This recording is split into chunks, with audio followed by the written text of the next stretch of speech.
오늘 우리가 함께 나눈 시편 121편 1절부터 8절 말씀을 본문으로 관점을 바꿉시다 라는 제목으로 함께 은혜 나누기를 소망합니다. 자, 전 세계인들이 공통적으로 마시는 음료들 중에 가장 즐겨 마시는 음료가 뭔지 아십니까? 콜라라고 하죠. 네, 커피도 그렇지만 커피보다는 콜라가 참 많이 대중적이라고 해요. 콜라는 인종이나 국가나 어떤 정치 체제와 관계없이 모든 사람이 즐겨 마시는 청량 음료입니다. 최근에 와서는 콜라에 있는 당분이나 여러 요소가 색소 같은 게 건강에 좋지 못하다고 해서 많이 외면을 받기도 하지만 그럼에도 불구하고 여전히 가장 많이 소비되는 청량 음료 중에 하나입니다. 근데 이 콜라가 처음에는 만병통치약으로 판매되었다는 사실을 아시나요? 이 콜라의 원조라고 하는 것이 바로 우리가 잘 아는 코카콜라입니다. 코카콜라가 콜라라는 음료를 최초로 개발한 회사의 이름이고요. 이 코카콜라를 처음 개발한 사람은 콜라를 오늘날과 같이 음료가 아니라 자양강장제, 오늘날로 말하자면 바카스, 옛날에 대중적인 이 자양강장제 바카스와 같은 용도로 콜라를 판매했어요. 근데 실제로 이 콜라의 판매는 그렇게 시원치 않았습니다. 그러자 이 콜라의 모든 제조법과 상표권과 그리고 판매 권리를 헐값에 에이스 캔들러라는 약재상에게 팔아넘겼다고 합니다. 콜라의 권한을 인수한 에이스 캔들러라는 사람은 코카콜라가 자양 간장제보다는 대중음료에 더 뛰어날 수 있다는 부분에 관심을 갖기 시작했습니다. 그리고 그는 관점을 바꿔서 더 이상 콜라를 자양 강장제가 아닌 음료로서 판매하기 시작했어요. 자, 그리고 오늘날에 와서 전 세계적으로 콜라는 모든 사람들이 즐기는 대중적인 음료가 되어버렸습니다. 자, 막상 콜라를 발명한 사람은 콜라를 자양강장제 약으로만 팔려고 했습니다. 콜라의 음료로서의 가치를 간파하지 못했죠. 하지만 그 콜라의 판권을 인수한 캔들러라는 사람은 콜라의 다른 부분, 약이 아닌, 약품이 아닌 음료로서의 가능성을 발견하고 관점을 돌렸습니다. 그래서 이 캔들러라는 사람은 새로운 관점을 가지고 콜라를 판매함으로 인해서 완전 소위 말해서 대박을 쳤죠.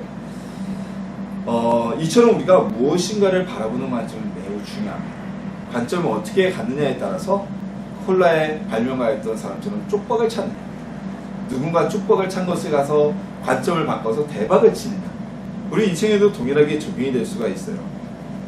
오늘은요, 우리의 관점, 특히 이 우리라는 것은 우리 성도들이죠.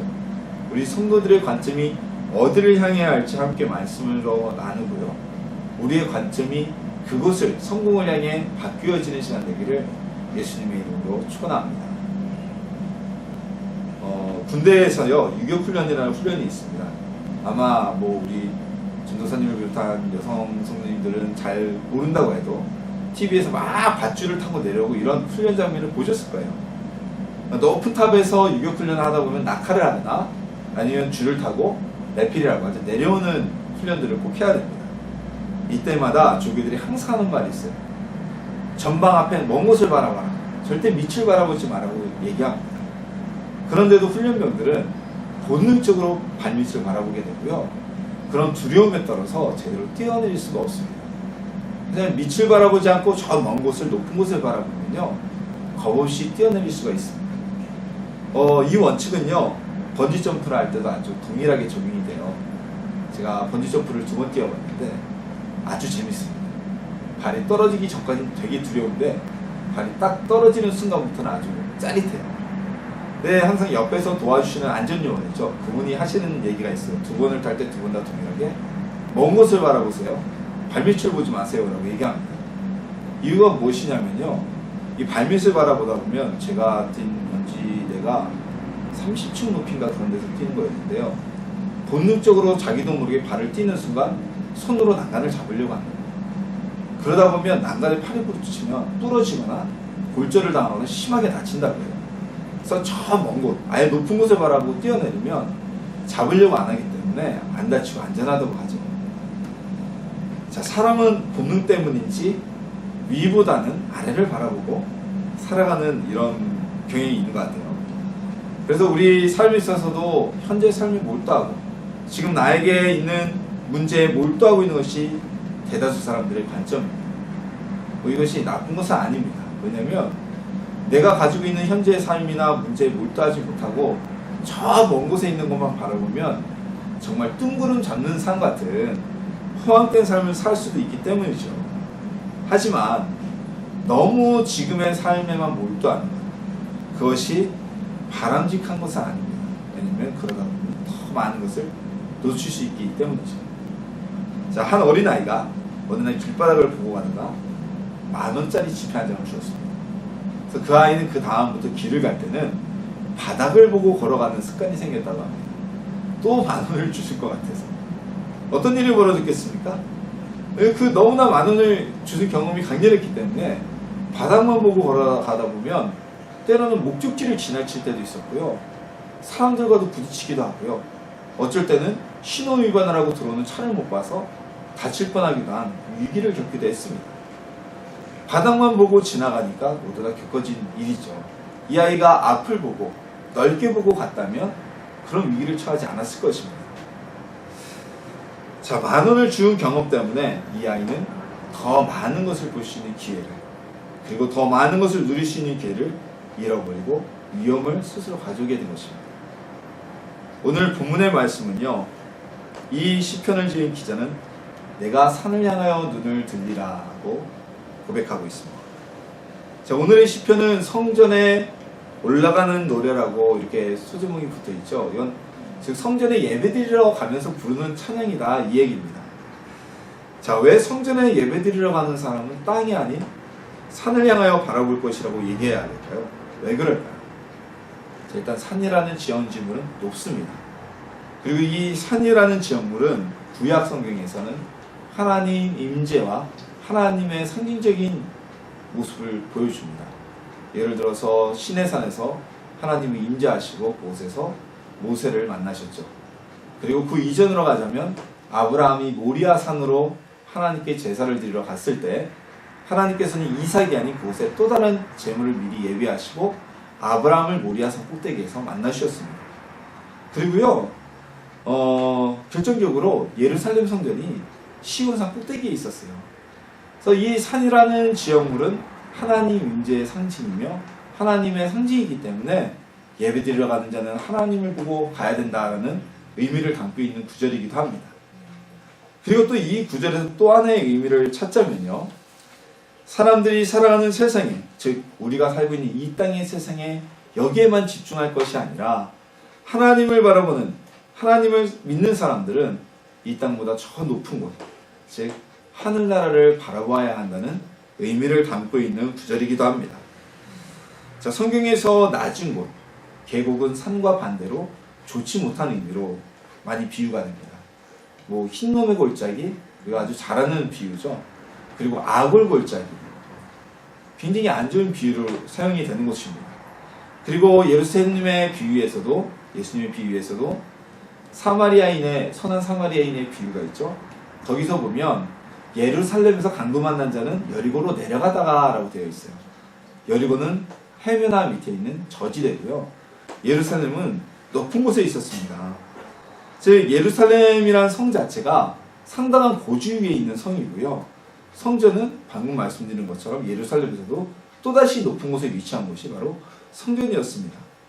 그래서 성전이 높은 곳에 있었기 때문에 사람들은 예배하러 가며 성전을 올려다보고 높은 산을 바라본다는 표현을 하기도 하였고요.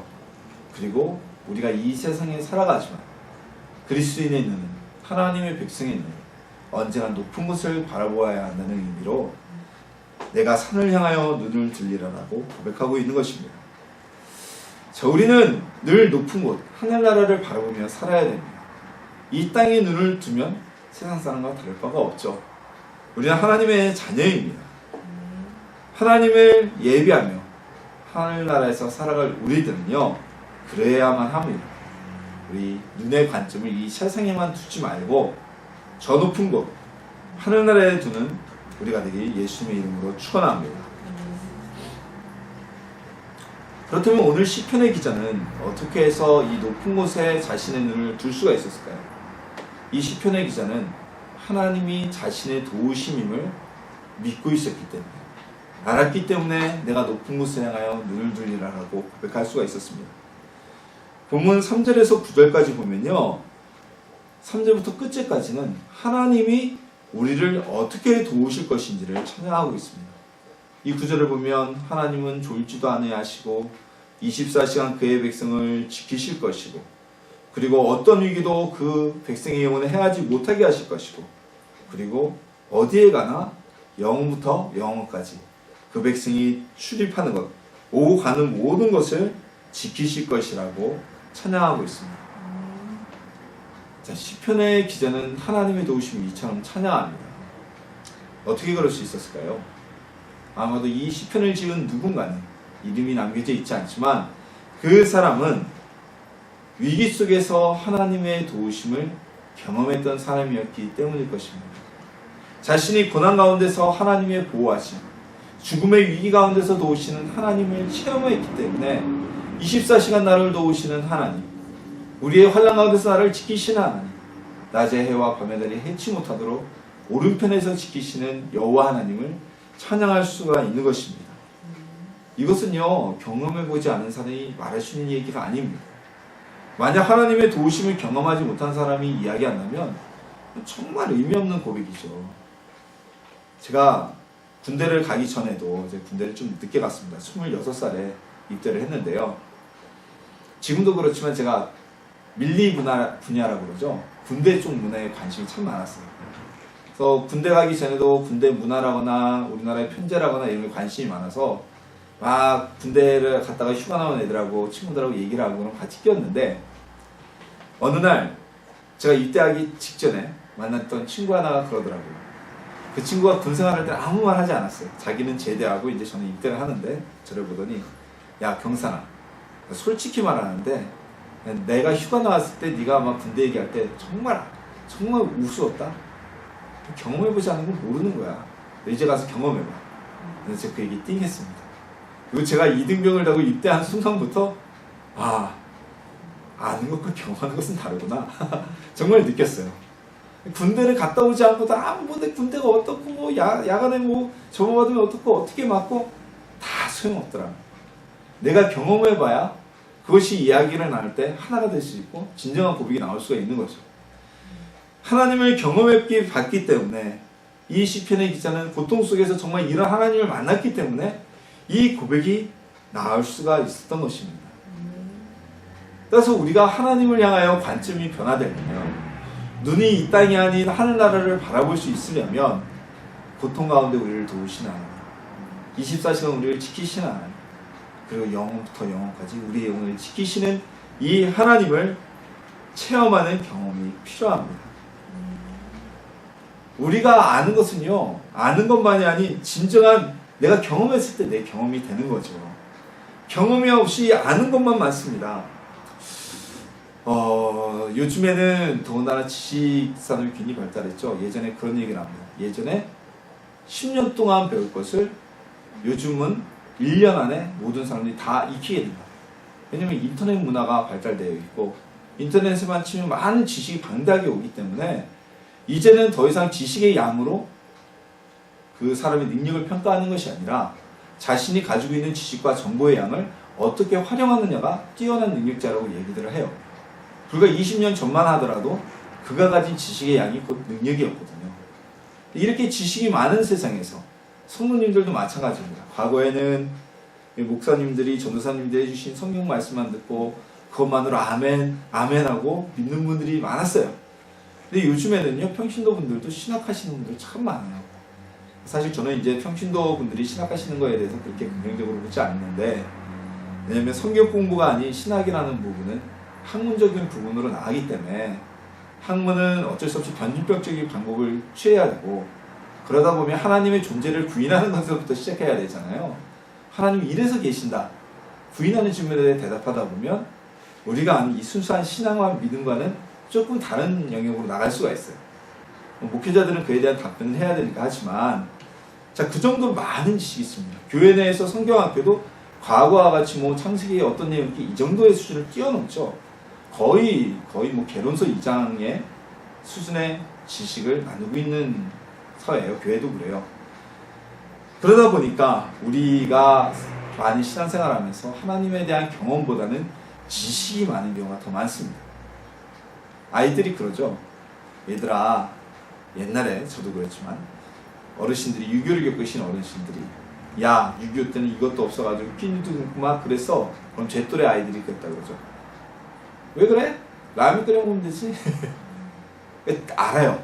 힘든다는 건 알아요. 하지만 그걸 내가 경험해보지 못했기 때문에 몰라요. 오늘날 신구 갈등이 있는 게 그거죠.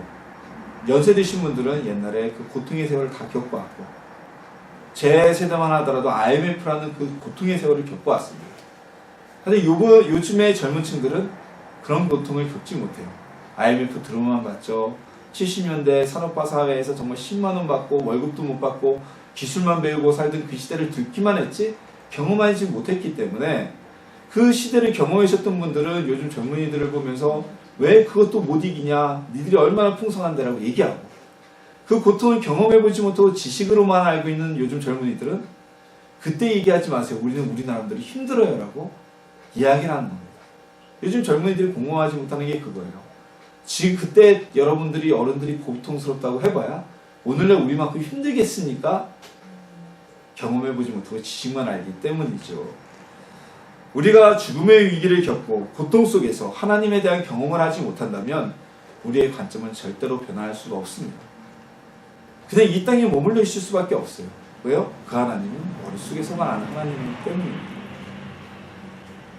요즘에 심리 상담소에 많은 분들이 찾아옵니다. 저도 상담학을 박사과정을 전공하고 있지만요. 근데 상담소까지 찾아오시는 분들은요, 하나같이 자신의 문제를 알고 있는 분들입니다. 내가 내 문제를 알고 있기 때문에 시간당 많은 비용을 들여가면서 상담소까지 오게 된 거예요. 근데 그런 분들에게 내 남자분의 문제는 이거니까 이렇게 하시면 해결돼요 라고 얘기만 해서는 아무 소용이 없습니다. 그 자리에 오시는 분들은 자기의 문제가 뭔지 압니다. 자기가 어떻게 하면 그 문제로 벗어날 수 있을지 압니다. 알지만 안 되기 때문에 상담실을 찾아오는 것이거든요. 그냥 말로만, 지식으로만 아는 것과 우리가 경험해서 느끼는 것과는 다르죠. 심리 상담을 할 때도 그런 얘기를 합니다.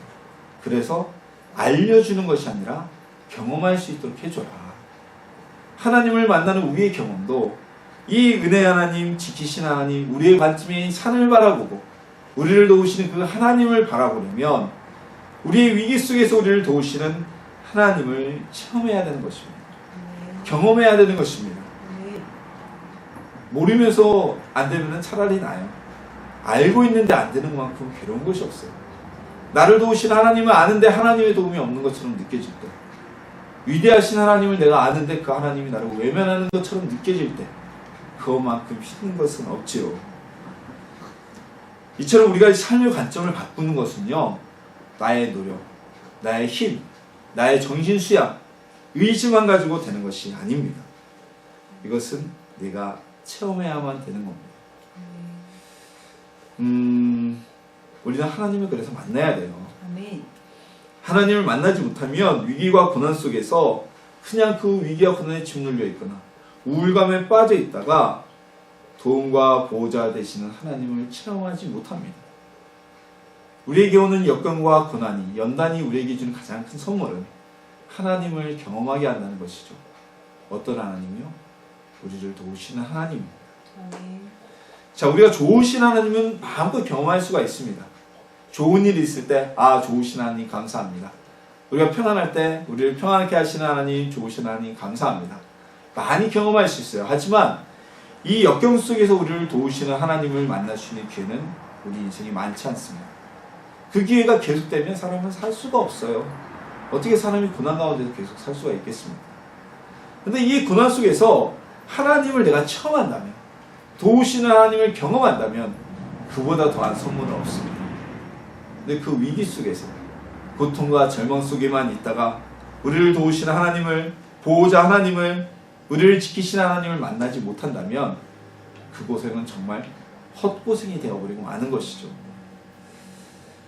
우리 어려움 속에서 도우시는 하나님을 만나기를 소망합니다. 보호자 하나님, 그리고 우리를 도우시는 하나님을 만난 사람은 변하지 말라고 해도 삶의 관점이 변화되게 됩니다. 그런 이들은 이 땅에 멈춰 있고 그의 시선은 높은 곳 하늘나라를 바라볼 수 있게 되는 것입니다. 아멘. 그 높은 곳이 바로 하나님이 계신 하늘나라입니다. 아멘. 한 학자가 많은 사람들에 대해서 연구를 했습니다. 리서치를 했어요. 그리고 특히 삶의 위기를 겪은 사람, 특별히 죽음의 역경을 딛고 다시 일어선 사람들에 대해서 리서치를 해보니까요, 그들의 관점이, 세상을 대하고 삶을 대하는 관점이 이전과 거의 많이 바뀐 사람들이 대다수였습니다. 어떻게 바뀌었냐면, 죽음의 위기를 겪기 전에는 어떤 명예라거나 경제적인 풍요라거나 그리고 자신만을 위해서 살았던 사람들이 죽음의 역경을 이겨내고 다시 살아난 뒤에는 좀 더 남을 배려하는 삶, 그리고 명예보다는 마음의 평화를 얻기를 원하는 삶을 사는 모습을 발견했어요. 왜 그렇게 됐을까요? 그들은 죽음의 위기라는 위기를 겪으면서 다시 그가 생명을 살아나면서 병이 걸렸건 큰 사고를 당했건 또는 옛날 전쟁터에서 특히 나치의 가스실에 들어갔다 나왔건 그런 이들은 삶의 관점이 바뀌게 된 거예요. 더 이상 이 땅의 명예와 욕심에 관점을 두지 않게 된 것입니다. 하나님의 자녀들도 마찬가지입니다. 우리가 저 높은 곳에 있는 하나님의 하늘나라를 바라보고 우리를 도우시는 하나님을 바라본다면 더 이상 땅을 쳐다보며 살아갈 이유가 없습니다. 서양 격언에 이런 말이 있죠. 태양을 향해 쏘는 화살은 더 멀리 날아간다는 이야기가 있습니다. 높은 곳을 바라보는 우리의 관점은 우리를 성공과 은혜와 기쁨의 길로 인도합니다. 산을 향하여 눈을 들고 그 도움을 바라보는 자, 이 자는 성전에 올라가서 예배하며 하나님의 은혜를 받게 됩니다. 우리도 개구리와 같이 좁은 관점이 아닌 우물 안에 있는 개구리같이 요만한 하늘만 바라보고 그것이 전부인 양 살아가는 것이 아닌 더 크고 넓은 관점을 소유하길 소망합니다. 그리고 이 관점은 거저 주어지는 것이 아닙니다. 고난과 위기 속에서 보호자 되시는 하나님, 우리를 지키시는 하나님을 만나본 사람만이 이 관점을 얻게 됩니다. 그리고 넓은 눈으로 하늘을 바라볼 수가 있게 됩니다. 이것은 고난과 연단과 고통이 우리에게 주는 선물입니다. 그게 지금 고난 속에 있으십니다. 하나님을 만날 기회입니다. 더 넓은 관점을 얻을 수 있는 기회입니다. 우리의 관점이 변화되길 소망합니다. 한번 하나님을 만난 사람은요, 또 다른 고난이 와도 그 고난 속에서도 하나님을 바라보게 됩니다. 누가 그랬습니까? 요셉이 그랬잖아요. 요셉이 형제들에게 노예로 팔려간 이후에 그 이전에 아버지에게 잘 보이며 형제들이 고자질하며 살았던 요셉은요, 그 안에서 자신의 관점이 하나님을 바라보게 됩니다. 그리고 그가 감옥에 갇혀 있을 때에도, 억울한 누명을 쓰고 감옥에 갇혀 있을 때에도 신세한탄하며 불평하지 않습니다. 하나님을 바라볼 수 있었기 때문입니다. 야곱은요, 형의 축복권을 강탈하고 홀로 밤에 도망가다 길거리에서 돌베개를 잘 때, 노숙을 할 때 그곳에서 하나님을 만난 이후에 관점이 변화되게 됩니다. 그래서 그는 자신의 외삼촌 라반에게 수없이 사기를 당하면서도 거기에 불평하고 낙마하고 싸움 걸지 않습니다. 베드로는 언제 관점이 변했습니까? 베드로가 진정한 제자가 된 것은요, 예수님을 3번 부인하고 난 이후에 그는 진정한 제자가 되었습니다. 우리에게도 역경은 하나님이 주시는 선물이 될 수가 있습니다. 우리도 베드로와 또한 다른 이들처럼 고난이 주는 선물을 소유하는, 우리의 눈을 하늘로 향하여 높은 곳에 계신 우리의 보호자 되시는 하나님을 바라보는 성도님들이 되시기를, 주의 자녀가 되시기를 예수님의 이름으로 축원합니다.